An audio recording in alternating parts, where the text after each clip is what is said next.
Hello, ladies and gentlemen. How are you doing today? Do you like my costume? I do. I'm dressed as a Ghostbuster. And I put on Spengler because... Wouldn't you expect me to be Venkman? Nope. Give Egon the recognition he deserves. Anyways, aren't you excited to talk about horror movies today? I definitely am. Let's get into it. I'm gonna unzip this, but I still got my Dream Warrior shirt on, so I am ready to talk about horror movies today. Scream was directed by Wes Craven, one of the all-time greatest horror movie directors, and stars Neve Campbell as Sidney Prescott, a high school girl who, a year after the murder of her mother, finds herself in a deadly game with a masked killer, hunting off each of her friends using a knife and a very large knowledge of horror films. Scream is one of my all-time favorite horror movies. It's also one of my all-time favorite movies. It's also one of my biggest comfort movies. Scream is an amazing movie. I was once faced with the decision when I told one of my friends I have not seen Scream yet. I was given the choice, watch it or die. And I'm still alive, and I'm grateful that I watched it. Scream is an amazing movie, and I'm excited to talk about it this Halloween. Starting off, Scream is an immensely rewatchable movie. And that's because this is such a well-paced movie. This movie is nearly 2 hours. It feels very short. It feels maybe like an hour and a half, maybe less. And that's because there's constant suspense. You're constantly interested. Every single scene either has a purpose to the story or is so entertaining to watch that you don't mind that the movie runs on for that long, because it doesn't feel like that at all.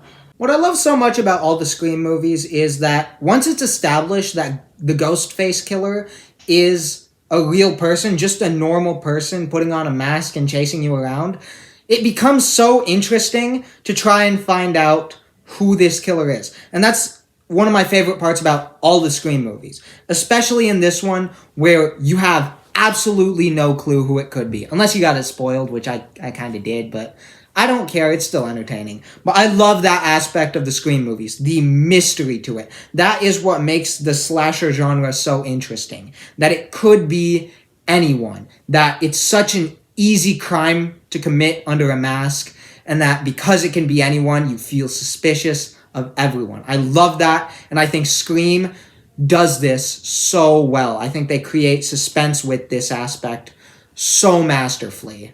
And the really amazing thing about the entire Scream franchise is that it's meta horror. These are all movies where the characters are aware of the tropes of horror movies. They're aware of the stupid decisions characters make that get them killed later. And so you have fun with the characters, seeing, oh, this is where they went wrong. And usually in these movies, there's a character, either Randy Meeks or this new character, I think her name is Mindy Meeks Martin, something like that. And these characters basically exist to highlight, these are the tropes that all the horror movies follow. These are the rules. You have to follow them if you want to survive a horror movie. And I love that. This is the type of idea that only someone like Wes Craven could achieve. Wes Craven, somebody who's been in the industry for so long, who's been making horror films for so long. He directed The Hills Have Eyes. He directed Nightmare on Elm Street, the first one. And then he directed a meta version of A Nightmare on Elm Street, I think after this movie. And so I love that Wes Craven is somebody who's been so active in the horror genre that he's able to satirize his own genre while still making it a very serious and gripping film, but also having fun with it. And the other thing I really love about Wes Craven specifically making this meta horror movie is Wes Craven is so petty. It's so funny. Like, let me give you an example. In this film, he does reference Nightmare on Elm Street twice. He shows a janitor dressed as Freddy Krueger to, like, you know, be like a joke, like, oh, look at that.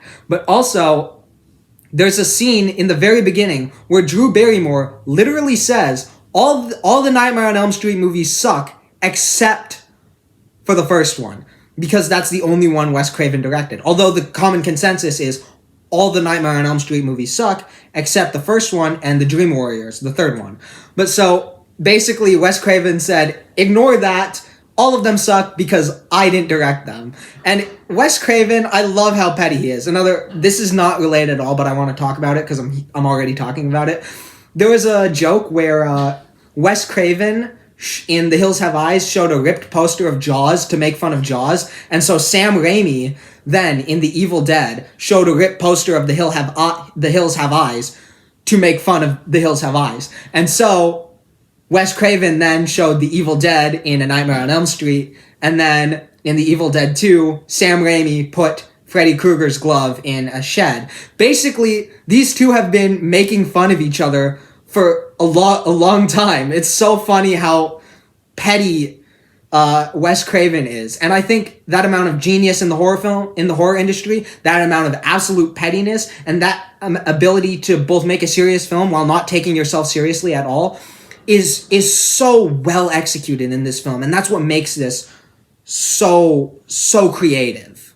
Right now, there could be argument for anyone who's the biggest star in this movie. Some people might say Matthew Lillard, some might say Courtney Cox, but at the time of this movie, the biggest star was Drew Barrymore. And so the opening scene with her in it is so clever. It's so well done. It's one of my all-time favorite opening scenes for a movie because it sets up the mood of the film so well. It sets up the unpredictability. It is by far one of the most smart decisions I've ever seen a director make in a horror film.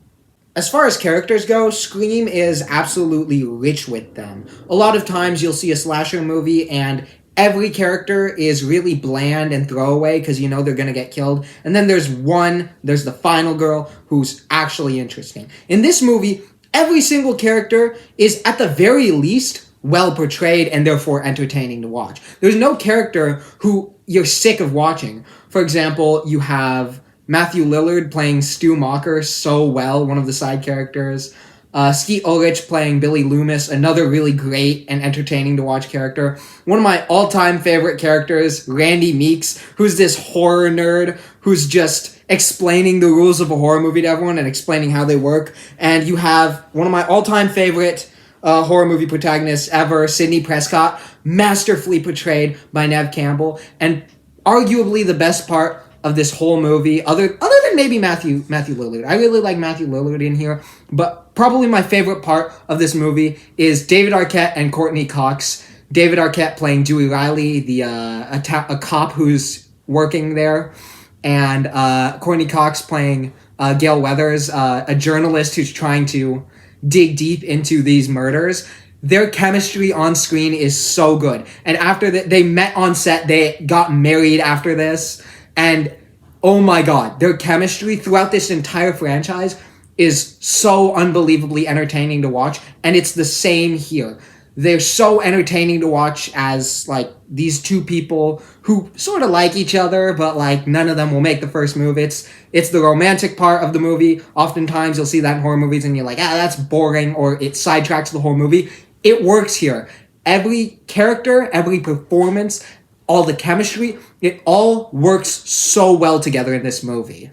Is Scream Citizen Kane? No, not at all. But it's a movie I'm gonna give an A+. If you want to get into the slasher subgenre before seeing this movie, which I would recommend doing since you kind of need a bit of context and this is a lot of fan service, I would recommend starting with the basics if you somehow haven't seen them. I'm talking Nightmare on Elm Street, Psycho, Child's Play, which is not good, but it's iconic. Friday the 13th, which is also not good, but iconic. 1980 version of Prom Night. Not fantastic, but something to watch. There's probably some I'm forgetting. Halloween. For sure, watch Halloween. Is there more? I always said Child's Play. Candyman's pretty good. But that's about it. Those are the ones I'd recommend for you strongly. Although if you want my personal slasher movie recommendations, there's two great movies that came out last year, both directed by Ty West, both starring Mia Goth. There's X and the prequel to X, Pearl. Both are fantastic movies in their own right. I prefer Pearl a bit more, but you should watch X as well for context to Pearl. It'll make way more sense. Those are great movies. You definitely got to check them out. And also, does American Psycho count as a slasher? I don't think it does, but if it does, that's definitely a slasher you got to see. And if you want more meta commentary on the horror genre and you think the best we can do is scary movie, come on, man. We got better. Starting us off, you got Wes Craven's New Nightmare, which is Wes Craven's remake, sequel, spin-off sort of thing that's all over the place, but fantastic, where he puts Freddy Krueger in the real world, where he now haunts Heather Langenkamp, who who played Nancy Thompson in the first Friday the 13th movie. It's really weird, but it's awesome. You got to check out Bud Abbott and Lou Costello meet Frankenstein. That is a very fun movie, good for the whole family. You got to check out. This isn't really a meta movie, but it's just silly and fun. Check out Versus. That is a movie that is like, it is like The Matrix, but with horror, zombies, samurai, the Yakuza, and dimension hopping. It's weird. It's really weird, but it's awesome. And finally, one of the best meta horror movies aside from Scream, The Cabin in the Woods. The Cabin in the Woods, I watched it the other night. It is so funny. It is so interesting to watch. It seems like it was so much fun to film. It is by far one of the best meta horror films. It just transcends the genre. Oh yeah. Oh, there's one more actually. One more great meta satire of the horror genre. Young Frankenstein. One of Mel Brooks' best movies. Gets me laughing every time. That is a good movie. And of course, if you just wanted a horror movie recommendation and you think all my recommendations were too basic, I'm trying to think of a horror movie I could recommend to you that you probably haven't seen. Diabolique, 1955 French film. You will have to read subtitles, but come on, you can read. It is a bizarre movie. It is really old, but somehow it terrified me. The last few minutes of that movie are so unbelievably scary. It's all about these two women, a headmaster's wife and mistress. They team up to kill the headmaster because they hate him, and they go to hide the body. But when the body disappears, things start getting freaky. I'm talking ghosts get involved. It is really scary. And if you're like, oh, it's a black and white French film. First of all, you suck. Secondly, fine, go watch Hell House LLC. I watched that this month too. That movie's scary. That movie's really scary. You'd probably like one of those. And if you really just want to get on my nerves and you're like, I won't watch either of those, watch Memories of Murder. This one, Bong Joon-ho, who wrote and directed Parasite as well. I've given you all the recommendations I can. Those are for sure. You got to watch one of those this Halloween. You're going to have a great night. You're not going to sleep until November. Oh yeah, one more thing. If all my recommendations sucked, you didn't like any of them, you didn't want to watch any of them, none of them interest you, watch the 1977 Japanese film House.